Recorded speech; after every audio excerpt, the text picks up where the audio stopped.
爷爷，这么胆小，到现在还会被吓到。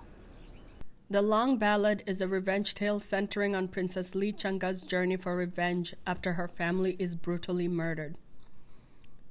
From the beginning, Lichanga is a strong and focused character, unlike her best friend and cousin, the timid and pampered Princess Leyan.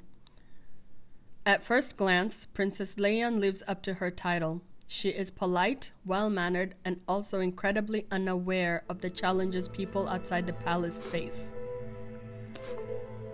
说不多几句话就流眼泪，如此精不得事，哪有一个公主的样子？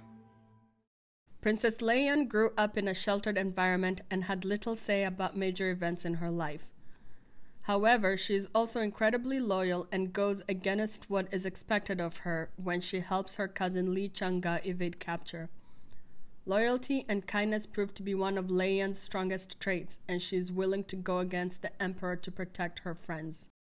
Leyan's challenges begin when she is required to marry a man from the grasslands, far from everything and everyone she has ever known.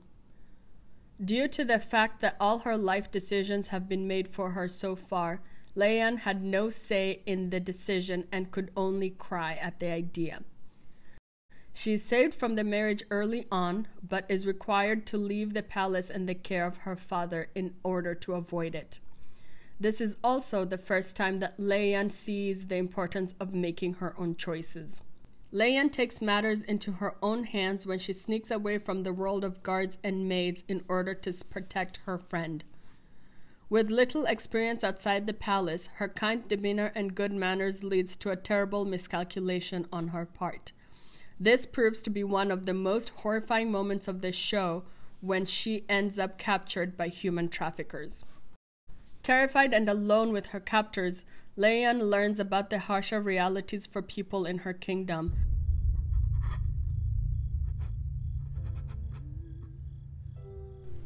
Though Princess Leyan is a good person, she understands little about the real world.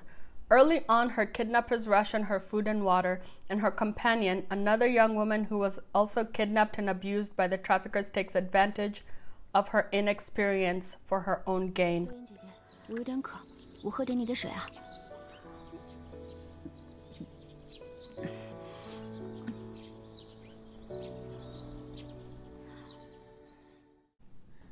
By the midpoint of the show, Leyan finally escapes her captors, but only to find herself stranded without money or identification. She begins to see the true scope of suffering and how far people will go just to survive. Her luck changes when she finds safety among a group of weavers. Though her life as a weaver is not easy, Leyan quickly adapts, learning the new skills necessary for her to contribute to her newfound community. She learns how to weave, how to sell her wares, and how to work with customers. She also learns the values of her own talent for embroidery and how to work as part of a team towards a shared goal. Leyan takes control of her own journey and makes the decision to leave the safety of the weavers and try to find her way back home. Despite all that she has learned, her journey home is also incredibly difficult, and she experiences the limits of her ability to keep the people she loves safe. In the beginning, Leyan's inexperience led others to take advantage of her. At the end of her journey, her experiences have taught her how to be kind but also smart, completing her transformation from pampered princess to thoughtful young woman, with a new understanding of her position in the world and how she can help end the suffering of her people. 这一路上，要是没有你，我早就曝尸荒野了。你别说这样的丧气话。快到洛阳了，一到洛阳我就给你找个好一门。